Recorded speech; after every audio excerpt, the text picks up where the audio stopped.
Good morning. In 1993, I was working for a leadership consulting firm, a very small boutique firm.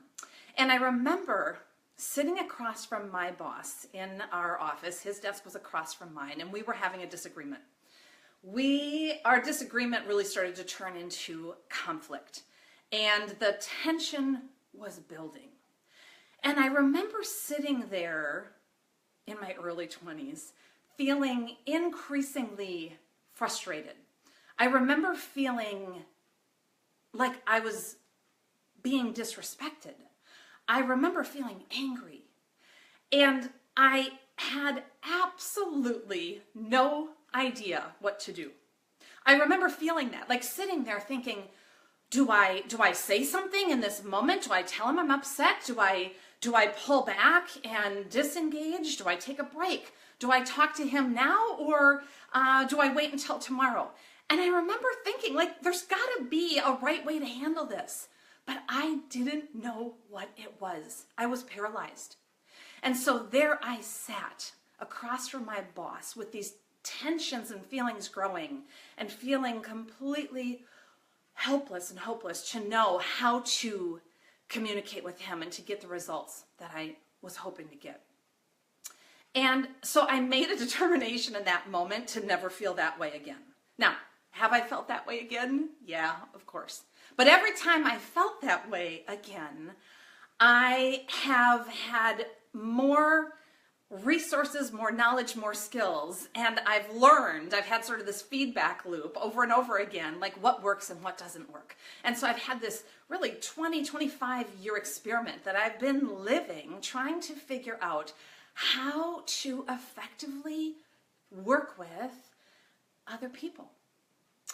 And that really, back in 93, that started my lifelong process and my passion of reading everything I could on communication and leadership and conflict and teams.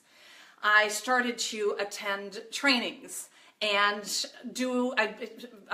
go to conferences and workshops. I got my master's in organization development.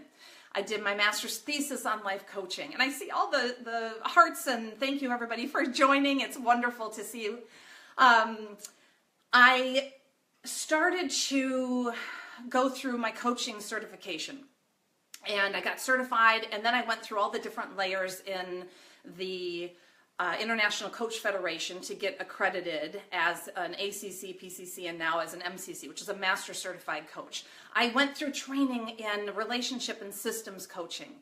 And so in a nutshell, I have spent my lifetime immersed in reading and learning everything I could about human dynamics and conflict and relationships. And what I have found is that there are some themes and patterns that get in the way of knowing how to handle any given situation. And I found those patterns not only for me personally, but also for my clients. So for the last 10, 15 years, I've been working with individual life coaching clients. I have been working with executive clients, and I've been working with corporations and businesses and nonprofits to try to help create high-performing people and teams. And I have found time and time again that two things get in the way of clients having the success and the results that they want. One is internal obstacles.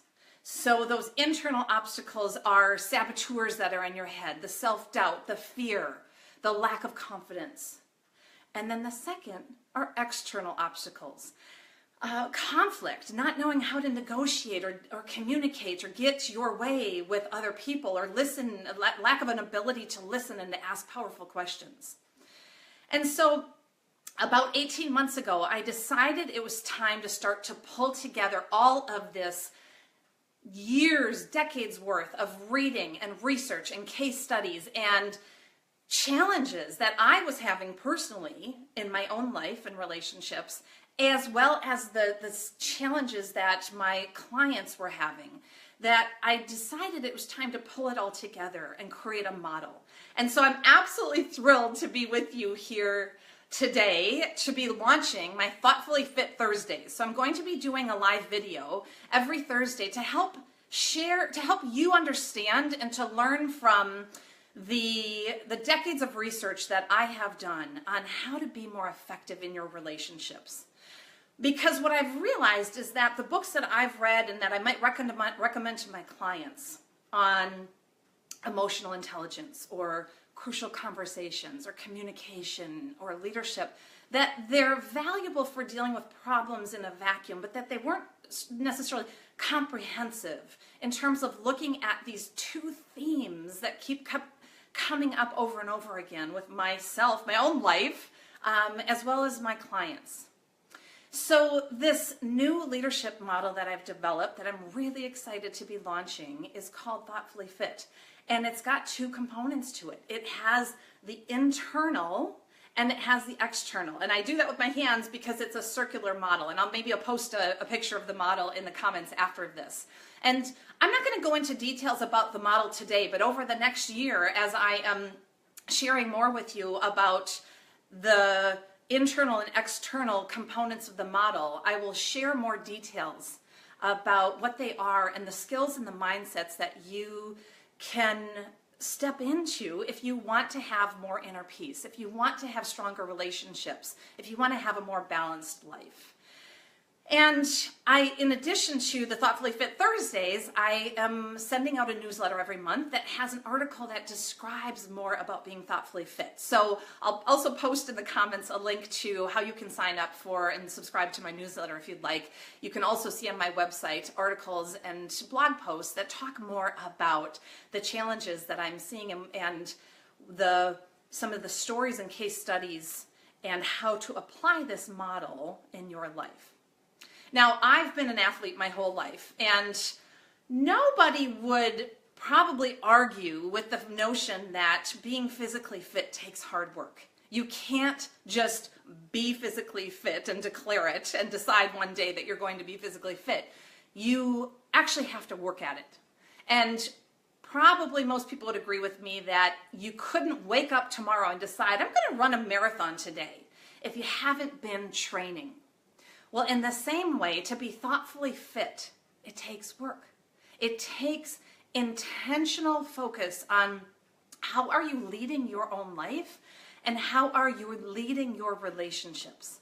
And so this Thoughtfully Fit series that I am launching is going to help you to strengthen those internal and external muscles so that you can have greater peace and stronger relationships, deeper connections, and whatever that looks like for you for success for your life. So for some of you, it may just be, I want to tweak some things, how I'm showing up so that I don't have conflict with my family, with my kids, with my coworkers. I just want to feel more at peace in my life. Some others of you might find that by taking care of these parts of your life and becoming thoughtfully fit, it opens up the possibilities then to really dream big, to step into your life, to do things that you never thought were possible because you're not using all this emotional energy around the relationships, those obstacles, the fear in your head, those voices that are telling you, you can't do this, the lack of confidence, that sort of thing. And so similar to being physically fit, and I see Tracy Adet just joined. Welcome, Tracy. I know you are extremely physically fit. And to be physically fit, it is essential to have strong core muscles. And if you have a strong inner core, it's going to make all of your other exercise easier, whether it is skiing or biking or just running around the backyard with your kids. In the same way, with being thoughtfully fit, there is an inner core to the model, and it's called Pause, Think, Act.